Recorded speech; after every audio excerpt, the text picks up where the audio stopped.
Humans of the cardboard, welcome back to Just Nuts, guys. We are barreling towards the end of Age of Overlord reveals here for the main core set here. This is a one-off card we get revealed. They've been doing this every single day for the last 3 or 4 days, and my god, they've been revealing bangers so far. I mean, from SP Little Knight to the new Pendulum Link 3 that we got yesterday that does have some big potential. And listen, I didn't love the Labyrinth card. I thought it was super niche and like inconsistent. But listen, I understand it is a new support card for a deck that is more competitive. So there could be a spot there for it. So I'm not saying it's nothing. But all things considered, if you were going to tell me we were going to have 4 cards back to back that were like all meta relevant cards potentially, I'd be like, that's going to do a lot for the set. So today we have a new rank 12 XYZ monster. You're going to maybe notice a little bit of similarities to Divine Arsenal AA Zeus here. Yeah, big rank 12. I believe he's still a machine. No, he's not a machine. He's a fiend, but we'll get to that as we go. So let's get into this guy, because this guy's got a lot. I just gave him a once read over, so I'm going to need another one here to get kind of fully acclimated to this guy. But this is Stellar Nemesis. No, what? Get out of here. I know I have notifications.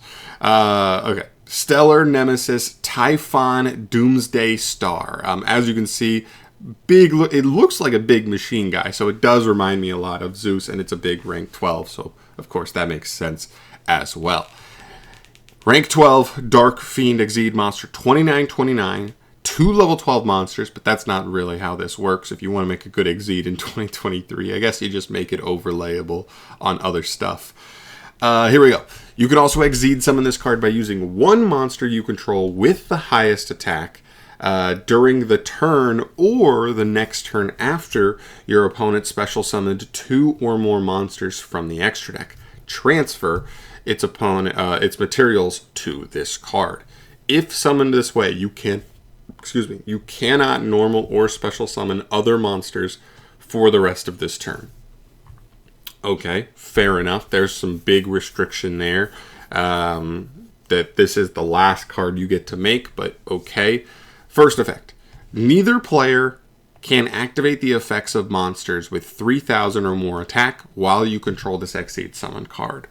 That is not terrible. I think about big board building decks, stuff like Manadium right now, where they're ending on Barone, 3k, turned off. Maybe Dispater, I believe, is also 3k, turned off. Any of those big, bungus boss monsters that people are summoning right now, if they are 3k or higher, they are just turned off immediately. They're not negated. They cannot even attempt to activate effects. That's pretty strong. Second effect, once per turn, you can attach a material from this card to return 1 monster on the field to the hand. So not only does it negate all the biggest monsters on your opponent's board, but then it just gets a soft once per turn removal on at least 1 of them. That's pretty good. I'm really in an interesting spot with this card. Okay, so I think this card is fair enough because of this, the fact that it has to be the last card you summon for the rest of this turn, which does mean you cannot make this to bounce something to like break through a board and then make a Zeus on top of it, unfortunately. You are kind of stuck with this guy. Now, if they're a deck that really relies on big monsters, at least you have that first effect kind of nailing down their biggest stuff, so they have to out it in another way, but this is a really interesting tool. I like that it kind of just, here's a couple things. First and foremost, this summoning condition is so easy going second. How many decks are special summoning more than once from the extra deck turn 1? 90% of them, maybe more. So that summoning condition is like a nothing going second. It's almost nothing. It's just, you can just make this. Secondly, this card doesn't even say that it needs an XYZ monster. You don't even have to make an XYZ to make this, I believe, the way it's worded. Like you do with the Zeus. Like an XYZ monster has to battle.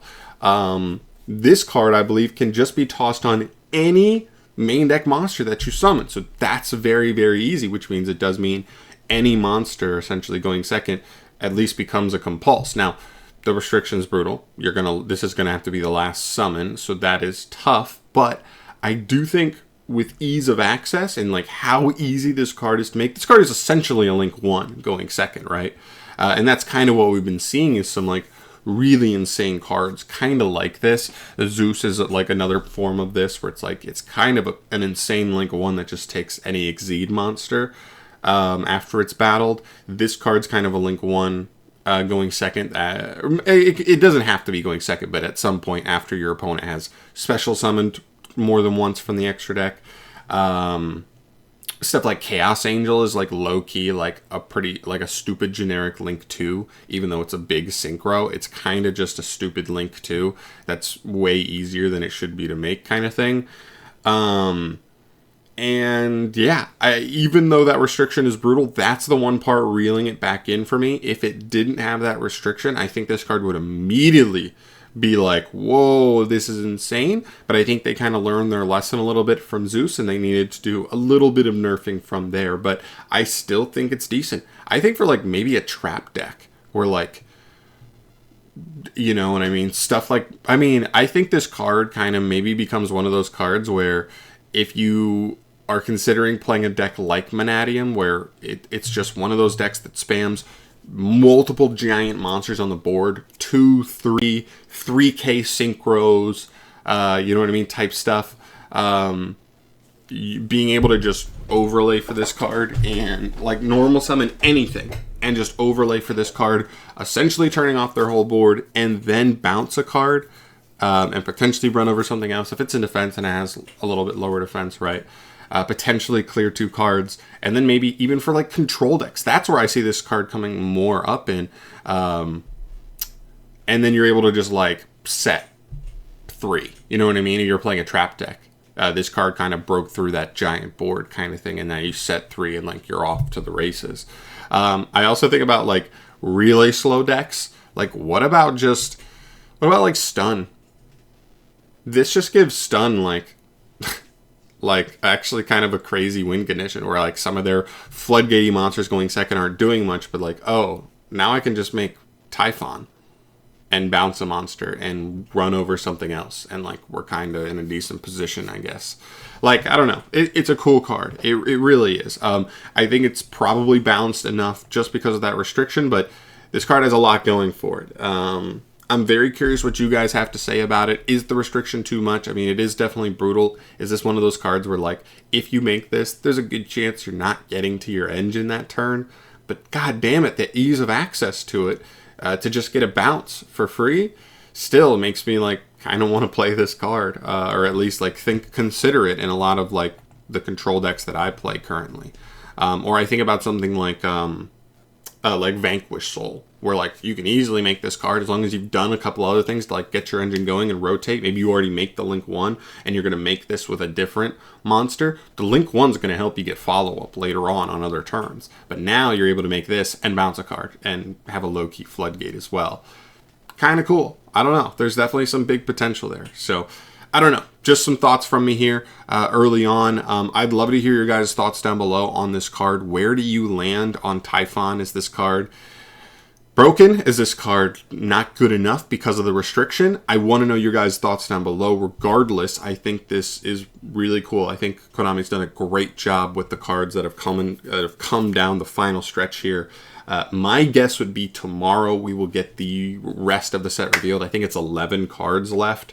It's mainly main deck monsters more than anything, but like a couple spells and a couple traps, I think, along the way.